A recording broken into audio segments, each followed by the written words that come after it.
Hello મિત્રો, નમસ્કાર. હું છું હિરેન રામાવત. રસોઈના રાજા ચેનલમાં આપનું હાર્દિક સ્વાગત છે.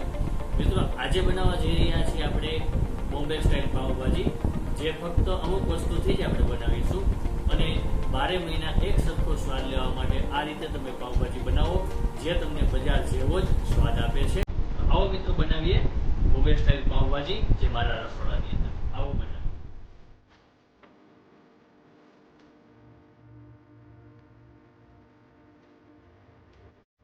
સૌપ્રથમ આપણે પાવભાજી બનાવવા માટે સૌપ્રથમ આપણે જે બટરની જરૂર પડે છે, એ બટર આપણે ઘરે જ બનાવીશું અને એ બટર બનાવવાની રીત પણ આપણે બતાવી દઉં છું.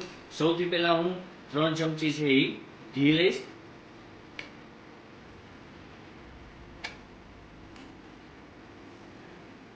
મિત્રો, ગેસને છે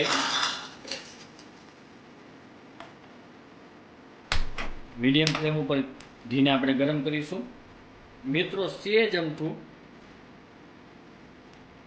મીડિયમ ફ્લેમ ઉપર સેજ અમથું આટલું આપણે નમક મીઠું એડ કરીશું. એમાં જે અમૂલ જેવું જ બટર આપણે ઘરે બનાવીશું, જે ઘરે બનાવવાથી એ બટર આપણું ફ્રેશ છે એ રહે છે અને ફ્રેશ બટરનો જ આપણે પાઉંભાજીની અંદર ઉપયોગ કરીશું. આ બટર ઘરે બનાવો, ચોક્કસ તમને મિત્રો મજા આવશે. હવે આપણે એને બંધ કરી દઈશું ગેસની ફ્લેમને.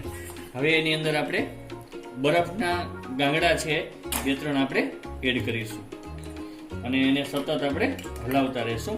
મિત્રો, અમૂલ જેવું જ બટર આપણે ઘરે બની જશે. બનાવો એકવાર ચોક્કસ.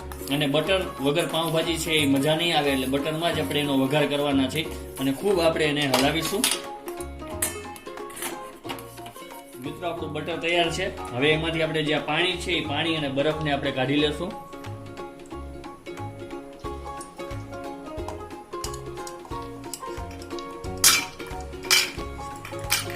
પાણી અને બરફને નિતારી લ્યો.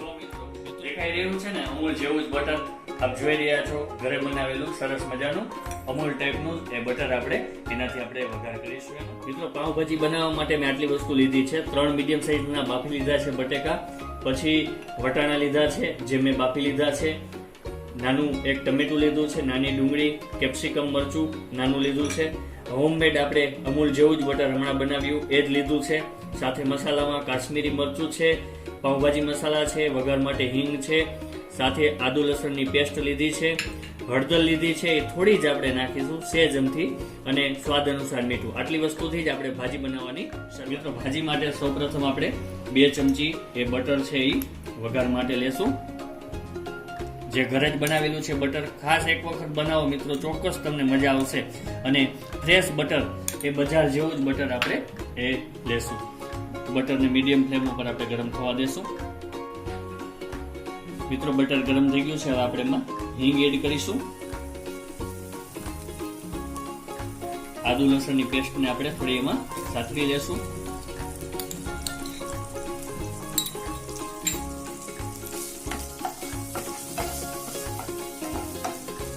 તો આપણી 2 પ્લેટ જેવી પાવભાજી બનશે. ડુંગળી મિત્રો આપણે એડ કરી દેશું. ડુંગળીને થોડી આપણે સાતળવાની છે.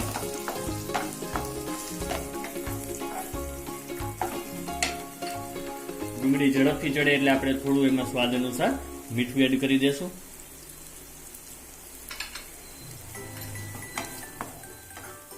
મિત્રો, આપણા ડુંગળી સતળાઈ ગઈ છે. કેપ્સિકમ નાખી દેશું, ટમેટા એડ કરી દેશું. હવે સારી રીતે આને આપણે મિક્સ કરી લેશું.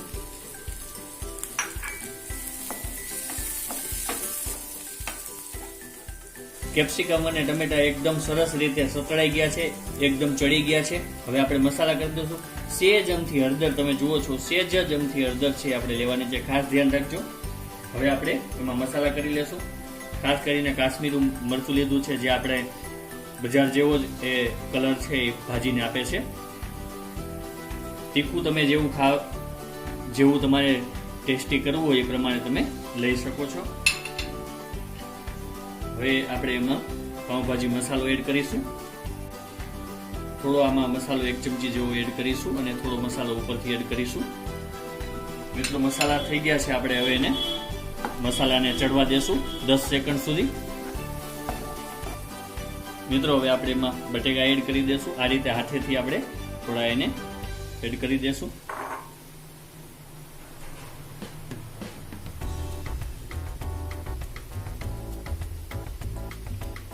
વટાણા એડ કરી દેશું.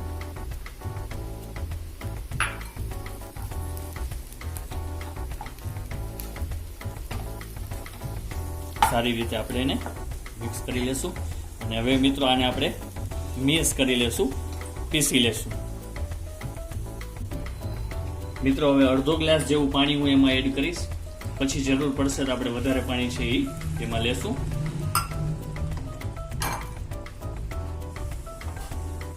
સારી રીતે એને મેશ કરી લઈશ. એકદમ બધું મેશ કરી લેવાનું છે, વટાણા બધું.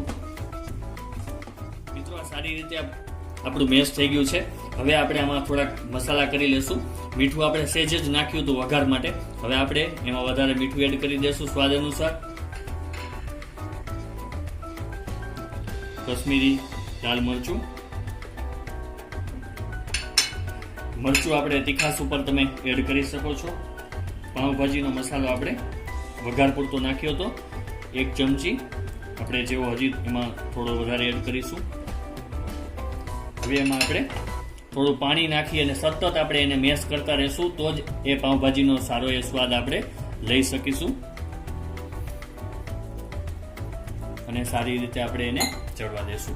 મિત્રો આશરે 2 ગ્લાસ જેવું પાણી છે એ મારે આમાં જરૂર પડી છે આટલા મસાલાની અંદર. અને પાઉંભાજી થોડી આપણી ઢીલી હોય તો જ એ ભાજી છે આપણને ખાવાની બોમ્બે સ્ટાઇલની મજા આવે છે. અને સતત કન્ટિન્યુ મેશ કરતા રહેશું. મિત્રો હવે આ ભાજીને આપણે ધીમા તાપે ચડવા દેશું. સરસ મેશ થઈ ગઈ છે. અને હવે આપણે પાઉંભાજીની સ્પેશિયલ ચટણી છે એ ભાજીની ચટણી બનાવવા માટે મેં 15 થી 20 કરી છે લસણ લીધું છે. એ પીસવા માટે હું લઈ લઈશ. કોથમરીના ડાળખા છે, ખાસ એ ચટણીને સ્વાદ આપે છે, એ લઈ લઈશ. કોથમરી છે એડ કરી દઈશ.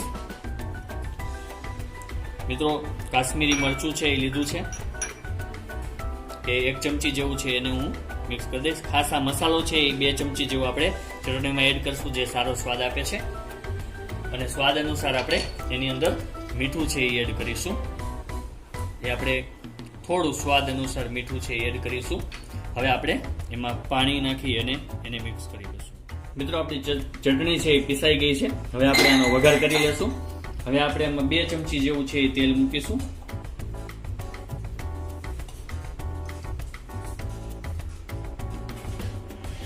હવે આપણે એનો વઘાર કરી લઈશું. મિત્રો એક તરફ આપણી ભાજી તૈયાર થાય છે, સાથે આપણે ચટણી પણ વઘાર કરીએ છીએ. તેલ આવી ગયું છે, આપણે એમાં થોડી હિંગ નાખી દઈશું. ચટણીનો વઘાર કરી લેશું આપણે.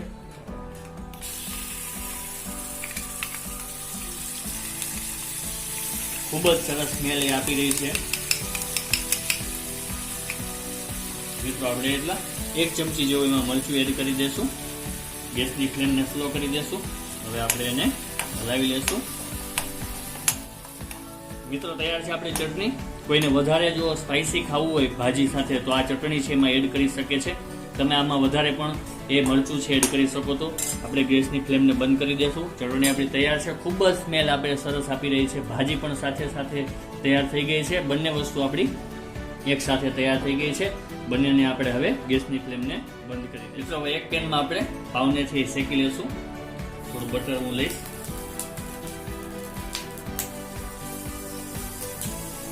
હવે જે આપણે ચટણી બનાવી છે એ ચટણી થોડીક આપણે એડ કરીશું.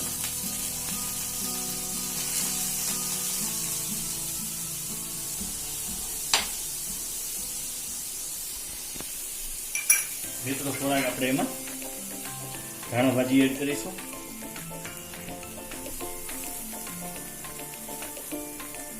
હવે આપણે આ જે પાઉં છે એ પાઉંને આ રીતે શેકી લેશું.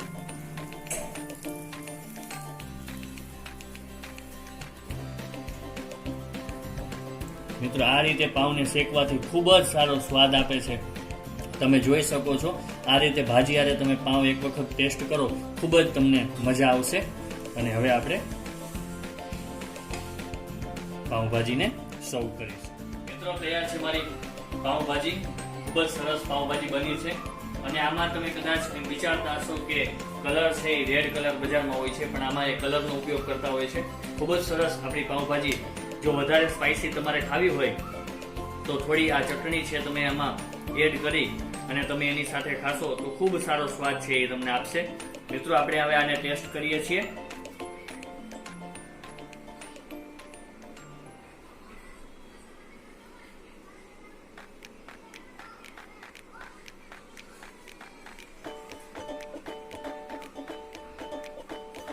મિત્રો ખૂબ સુંદર બની છે, એક વખત બનાવો તમે. અને આપણી ચટણી પણ એટલી જ સુંદર બની છે અને ચટણીનો સ્વાદ પણ ખૂબ સારો બન્યો છે. જો તમને મારી આ પાવભાજીની રેસીપી પસંદ આવી હોય તો મારી ચેનલને લાઈક કરો, શેર કરો અને સબસ્ક્રાઇબ કરો. આવજો મિત્રો, નવો મળીશું નવી રેસીપી.